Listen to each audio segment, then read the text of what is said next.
Hello everyone, in this video we will study science books chapter number 1 matter in our surroundings.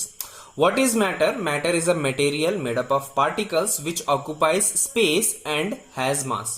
तो matter का मतलब क्या है कि कोई भी ऐसा वस्तु जो पार्टिकल से बना हो. पार्टिकल्स क्या होते हैं? छोटे जो पार्ट्स, किसी भी चीज के जो छोटे पार्ट्स होते हैं, अगर वो उससे बना हो प्लस वो एक स्पेस ऑक्युपाई कर रहा हो, मतलब इस वर्ल्ड में, इस पूरे वर्ल्ड में अगर वो कोई भी जगह ले रहा है, तो वो भी एक मैटर कहलाया जाएगा. प्लस उसके पास एक मास होना चाहिए, मतलब उसके पास एक वेट होना चाहिए, तभी वो मैटर कहलाएगा. अब मैटर के बहुत सारे एग्जांपल्स हैं. लगभग हर ही एक चीज जो हम लोग देखते हैं वो सब कुछ मैटर में ही आता है. जैसे नोटबुक हो गया, एरोप्लेन हो गया, प्लांट हो गया, ह्यूमंस जो हम लोग हैं वो हो गया.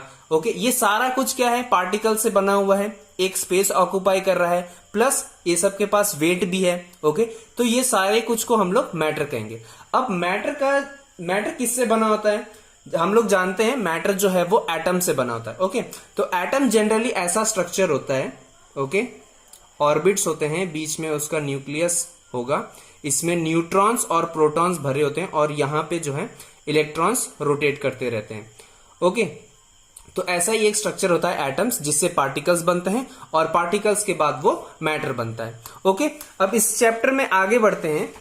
तो आगे हम लोग देखते हैं कि कैरेक्टरिस्टिक्स क्या है किसी भी पार्टिकल का या किसी भी मैटर का. एटम्स के बारे में ज्यादा अभी पढ़ना नहीं है, क्योंकि एटम्स जो हैं वो 2 चैप्टर्स में एक्सप्लेन किए हुए हैं. 2 आगे के चैप्टर्स हैं जो सिर्फ एटम्स के बारे में ही है. तो अभी सिर्फ मैटर के ऊपर ध्यान देना है. तो कैरेक्टरिस्टिक्स क्या है? पहला है particles of matter have space between them. Particles के बीच में स्पेस होता है. कोई भी अगर एक मैटर है, तो उसके बीच में स्पेस रहेगा. जैसे ये पकड़ लो, आप वाटर हो गया, इसमें जब आप सॉल्ट डालते हो, तो सॉल्ट क्या होगा? वो घुल जाएगा. कैसे घुल रहा है वो? वाटर के जो मॉलिक्यूल्स हैं या वाटर के जो एटम्स हैं उसके बीच में वो एंटर कर जाता है. तभी वैसे ही वो होता है डिसॉल्व. तो फर्स्ट पॉइंट ये हो गया. सेकेंड पॉइंट क्या है? Particles are continuously moving. जो भी पार्टिकल्स हैं, जैसे वाटर को ही फिर से ले लेते हैं. इसमें अगर हम लोग इंक डालते हैं तो इंक क्या होगा? कभी अगर आप डाल के ट्राई करो तो इंक जो है वो पहले घुलना स्टार्ट करता है. मतलब कोई भी चीज जब उसमें जा रही है तो वो मूवमेंट होगा, तभी वो पूरे जगह फैल पाएगा. जैसे एक आप बीकर में वाटर ले रहे हैं, इंक अगर आप इसमें डालते हैं तो पहले तो वो थोड़ा सा जगह लेगा, फिर धीरे धीरे वो फैल जाएगा. इसका मतलब क्या है? पार्टिकल्स जो है वो मूव करते हैं, राइट? तो ये दूसरा कैरेक्टरिस्टिक हो गया. तीसरा क्या है? Particles of matter attract each other. अब इसे कैसे समझेंगे? अगर आप एक नेल ले लेते हैं, मतलब जो स्क्रू होती है या नेल होती है, अगर आप उसे ले लेते हैं और उसके ऊपर हैमर आप मार रहे हैं, तो क्या वो टूट जाएगा? एक बार में वो नहीं टूटेगा. क्यों ऐसा होता है? क्योंकि नेल जो है वो आयरन से बना हुआ है. आयरन के जितने भी एटम्स हैं, वो सारे आपस में अट्रैक्ट करते हैं एक दूसरे को. वो नहीं चाहेंगे कि वो अलग हों, इसीलिए जो नेल है आयरन वाला वो जल्दी नहीं टूटता है. वैसे ही अगर आप कोई नोटबुक ले लें या कुछ भी ले लें, अगर आप उसे ब्रेक करने की कोशिश करेंगे तो वो आसानी से ब्रेक नहीं होगा, क्योंकि दोनों जो एटम्स हैं, जो पार्टिकल्स जिससे बने हुए हैं, जैसे ये नेल हो गया, वो तो बहुत सारे एटम्स से बने हुए हैं, राइट? और सबके बीच में अट्रैक्शन है. तो इसलिए कोई भी चीज हम लोग आसानी से ब्रेक नहीं कर पाते. नेक्स्ट जाते हैं states of matter. States of matter 3 होते हैं: सॉलिड, लिक्विड एंड गैस. तो सॉलिड स्टेट को पहले हम लोग पढ़ते हैं. सॉलिड स्टेट के पास डेफिनाइट शेप होता है. डेफिनाइट शेप मतलब जैसे अगर आप कोई नोटबुक लिए हो, नोटबुक अगर आप आज खरीद के लाए हो तो अगले दिन क्या उसका शेप बदल जाएगा? नहीं बदलेगा. तो सॉलिड के पास डेफिनाइट शेप रहता है. डिस्टिंक्ट बाउंड्रीज मतलब उसकी जो बाउंड्री है वो सेम रहेगी. अगर आज आपका नोटबुक ऐसे है तो कल वो ऐसा नहीं हो जाएगा. मतलब उसकी जो बाउंड्री है वो सेम रहती है, राइट? उसके बाद फिक्स्ड वॉल्यूम.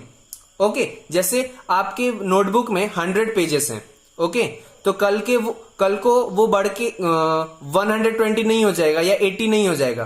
तो वॉल्यूम जो है, उसकी जो वेट है वो हमेशा सेम रहेगी. Negligible compressibility. कंप्रेसिबिलिटी क्या होता है? जब हम लोग किसी चीज को कंप्रेस करते हैं. कंप्रेस करना मतलब अगर हम किसी भी सब्सटेंस के ऊपर प्रेशर डालते हैं तो वो छोटा होने का कोशिश करता है. ताकि उस प्रेशर को वो ओवरकम कर सके, तो उसको कहते हैं कंप्रेसिबिलिटी। सॉलिड जो होता है वो नेग्लिजिबल होता है कंप्रेसिबिलिटी के मामले में। ओके, आप कितनी भी कोशिश कर लो, जैसे आप एक मोबाइल लिए हो, ओके, उसको दोनों साइड से पकड़ो और उसे कंप्रेस करने की कोशिश करो, कर पाओगे? नहीं कर पाओगे। क्यों? क्योंकि कंप्रेसिबल नहीं होते हैं सॉलिड्स। ओके, अब कंप्रेसिबिलिटी को थोड़ा सा डिटेल में पढ़ लेते हैं। कंप्रेसिबिलिटी अगर आप देखते हैं रबर बैंड जो होती है, ठीक है, तो इसका मैंने बताया था कि डेफिनाइट शेप रहेगा। ओके, तो रबर बैंड जो है वो ऐसा क्यों होता है कि हम लोग उसे स्ट्रेच कर पा रहे हैं? ओके, और ऐसा क्यों हो रहा है कि जब हम लोग फोर्स उस पर कम कर दे रहे हैं तो वो वापस क्यों आ जा रहा है? तो ये होता है कि रबर बैंड जो है उसके पास इलास्टिसिटी है। ओके, तो इससे क्या होता है, जब आप इसके ऊपर प्रेशर डालेंगे, प्रेशर से जब आप खींचेंगे तो वो एक्सटेंड हो जाएगा। ओके, ये प्रॉपर्टी ऐसी है कि वो एक्सटेंड हो जाएगा, और जब आप फोर्स लगाना बंद कर देंगे तो वो वापस अपने शेप में आ जाएगा। तो डेफिनाइट शेप की जो पॉइंट है वो यहां पे प्रूव हो जा रही। नेक्स्ट है स्पॉन्ज। स्पॉन्ज को अगर हम लोग देखते हैं, ओके, तो स्पॉन्ज को जब हम लोग प्रेस करते हैं तो वो कंप्रेस हो जाता है, और मैंने यहां पे बताया था नेग्लिजिबल कंप्रेसिबिलिटी। ओके, तो स्पॉन्ज में ये पहले जानना होगा कि स्पॉन्ज के अंदर, ओके, वो क्लॉथ से बनाए या किसी भी चीज से बनाए, तो स्पॉन्ज के अंदर एयर स्पेसेस बहुत होते हैं। ओके, तो जब हम लोग कंप्रेस कर रहे हैं तो एयर स्पेसेस में से एयर बाहर चला जा रहा है। ओके, और इसलिए वो कंप्रेस हो जा रहा है। क्लियर? और वापस जब हम लोग उसे छोड़ दे रहे हैं तो वो वापस अपने शेप में आ जा रहा है। क्लियर? नंबर 2 है लिक्विड स्टेट। इसे भी देख लेते हैं। लिक्विड स्टेट में क्या होता है, 4 इसके भी कैरेक्टरिस्टिक्स हैं। Indefinite shape, no boundaries, fixed volume, can be compressed. Indefinite shape क्या है कि जैसे सॉलिड में था उसका शेप जो है वो चेंज नहीं हो सकता है। लिक्विड में ऐसा नहीं है। लिक्विड जैसे आप वाटर ले लेते हैं, वाटर को एज्यूम करिए, तो वाटर जब आप एक ग्लास में ले रहे हैं तो वो ग्लास का शेप ले रहा है। वही अगर आप बकेट में, बाल्टी में डाल दे रहे हैं तो बाल्टी का शेप ले रहा है। अगर वही आप एक कटोरी में, बोल में रख ले रहे हैं तो वो उसका शेप ले रहा है। तो शेप जो है लिक्विड का एग्जैक्ट नहीं होता है, वो जिस कंटेनर में या जिस सराउंडिंग्स में रहता है उसका शेप वो ले लेता है। Okay, number 2 boundaries. लिक्विड का कोई बाउंड्री नहीं होता है। ठीक है, जैसा कि मैंने बताया, वही जो फर्स्ट एग्जांपल था ग्लास, बकेट एंड बोल, उसी को ले लेते हैं। या फिर अगर आप एक पानी को फ्लोर पे ऐसे बहा देते हैं, ओके, तो उसका शेप है? नहीं है, बाउंड्रीज भी नहीं है उसके पास। पानी चाहे कहीं भी फ्लो हो सकता है, तो फ्लो होने वाली चीज की बाउंड्रीज जो है वो नहीं रहती हैं। Okay, point number 3 fixed volume. पानी के पास शेप नहीं है, बाउंड्रीज नहीं है, लेकिन जो वॉल्यूम है वो फिक्स्ड रहेगा। ओके, अगर आप एक कंटेनर में जो वाटर रखे हैं, ओके, उसका जितना भी वॉल्यूम होगा 200 ml या जितना भी होगा, उसका जो वॉल्यूम है वो हमेशा उतना ही रहेगा। ठीक है, कल को अगर आप उस बीकर को चेक करेंगे तो वो घट के या बढ़ के कुछ और नहीं हो जाएगा, वो उतना ही रहेगा। क्लियर? तो ये था। अब कंप्रेशन की बात आती है। सॉलिड जो है वो कंप्रेस नहीं हो सकता था, थोड़ा सा कुछ हद तक कंप्रेस हो सकते हैं सॉलिड्स भी। ओके, लेकिन लिक्विड्स जो हैं वो कुछ हद तक कंप्रेसिबल हैं। कैसे? जैसे अगर आप वाटर जो है, ओके, उसे आप एक आइस ट्रे में रख रहे हैं फ्रिज के अंदर में, ओके, तो कुछ देर बाद वो क्या होगा, वो आइस बन जाएगा। वाटर जो है वो आइस बन जाएगा। ये कैसे हो रहा है? टेम्परेचर जब घटाते हैं हम लोग, ओके, टेम्परेचर जब घटा रहे हैं वाटर का, तो क्या हो रहा है, हीट जो है वो निकल जा रही है। वाटर के जो पार्टिकल्स हैं उनके अंदर से हीट जो है वो निकल जा रही है, तो इंटरसेलुलर स्पेसेस जो हैं वो कम हो जाते हैं। ओके, इंटरसेलुलर स्पेसेस जब कम हो जाते हैं तो वो लिक्विड से सॉलिड में चेंज हो जाता है। ओके, सॉलिड का जो इंटरसेलुलर स्पेस है वो लिक्विड से कम होता है। ओके, तो इसलिए जब हम लोग हीट हटा रहे हैं वाटर में से तो वो आइस में कन्वर्ट हो जा रहा है। क्लियर? अब इसके बाद ये देख लेते हैं, इंटरसेलुलर स्पेस को फिर से एक बार अच्छे से प्रूव कर लेते हैं। जब हम लोग, जैसा मैंने पहले भी बताया है कि सॉल्ट को जब हम लोग वाटर में डाल रहे हैं, ओके, तो क्या होता है, सॉल्ट के जो पार्टिकल्स हैं वो वाटर के स्पेसेस में घुस जाते हैं। ऐसा सॉलिड के साथ नहीं हो सकता। अगर आप एक नोटबुक में सॉल्ट डाल रहे हैं, नमक डाल रहे हैं, तो क्या वो घुल जाएगा? नहीं घुलेगा, क्योंकि सॉलिड के पास उतने इंटरमोलिकुलर स्पेसेस नहीं है जितना लिक्विड के पास है। ओके, तो इसलिए इसे कंप्रेस किया जा सकता है। ओके, नेक्स्ट है हम लोग का गैसियस स्टेट। इसे भी देख लेते हैं। गैस का भी कोई शेप नहीं होता है। ओके, जैसे आप ऑक्सीजन जो ब्रीथ करते हैं एटमॉस्फेयर से, उसका कोई शेप है? नहीं है।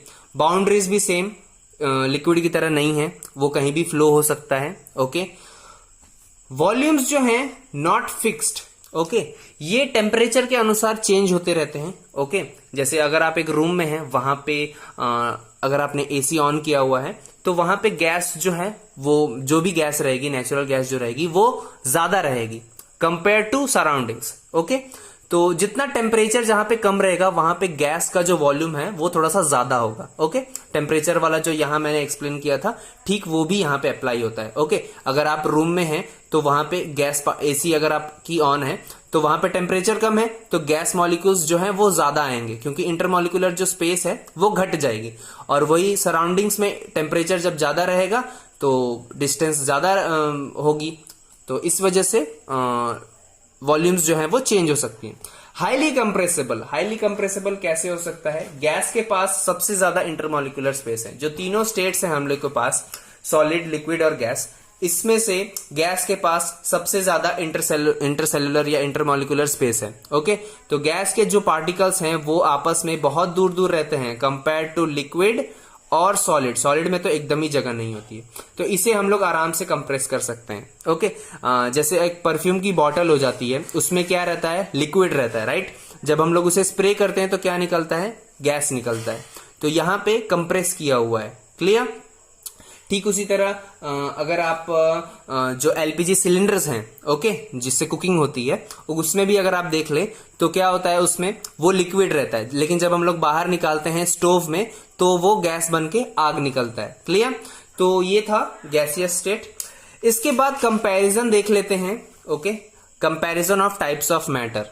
तो कंपैरिजन में सबसे पहले इंटर एटमिक स्पेस, ओके, जो स्पेस होती है एटम्स के बीच में, सॉलिड में जो स्पेस रहेगा वो सबसे कम रहेगा कंपेयर टू लिक्विड में सॉलिड से ज्यादा रहेगा। ओके उसके बाद जब गैस में जाएंगे तो गैस में लिक्विड से भी ज्यादा स्पेसेस रहेंगे। ओके नेक्स्ट आता है डेंसिटी। गैस में सबसे कम डेंसिटी होती है। डेंसिटी मतलब आपके जो एटम्स हैं वो कितने ज्यादा हैं। अगर आप एक एरिया ले रहे हैं जैसे 1 सेंटीमीटर स्क्वायर है, ओके, तो उसमें कितने एटम्स आ रहे हैं, तो गैस में वो चीज सबसे कम रहेगी। गैस में सबसे कम एटम्स आएंगे, उससे ज्यादा लिक्विड में आएंगे, उससे ज्यादा सॉलिड में आएंगे। क्लियर? कंप्रेसिबिलिटी ये हम लोग देख ही चुके हैं। कंप्रेसिबिलिटी जो है वो सॉलिड की सबसे कम होती है, लिक्विड की उससे ज्यादा होती है और गैस की सबसे ज्यादा होती है। क्लियर? बॉइलिंग पॉइंट देख लेते हैं। गैस को बॉयल कर नहीं सकते क्योंकि ऑलरेडी वो वेपर फॉर्म में रहता है। लिक्विड को बॉयल कर सकते हैं, वो सॉलिड। ओके तो लिक्विड का जो बॉइलिंग पॉइंट है, ओके, वो कम है कंपेयर टू सॉलिड, क्योंकि सॉलिड के जो पार्टिकल्स हैं वो ज्यादा पास रहते हैं कंपेयर टू लिक्विड। ओके तो लिक्विड को ब्रेक करने में कम एनर्जी लगेगी। क्लियर? और सॉलिड को ब्रेक करने में ज्यादा एनर्जी लगेगी। आगे के जो हैं इंटर कह सकते हैं, इंटर जो स्टेट्स होती हैं, solid to liquid, liquid to gas, gas to solid, ये सारा कुछ हम लोग नेक्स्ट वीडियो में पढ़ेंगे। ओके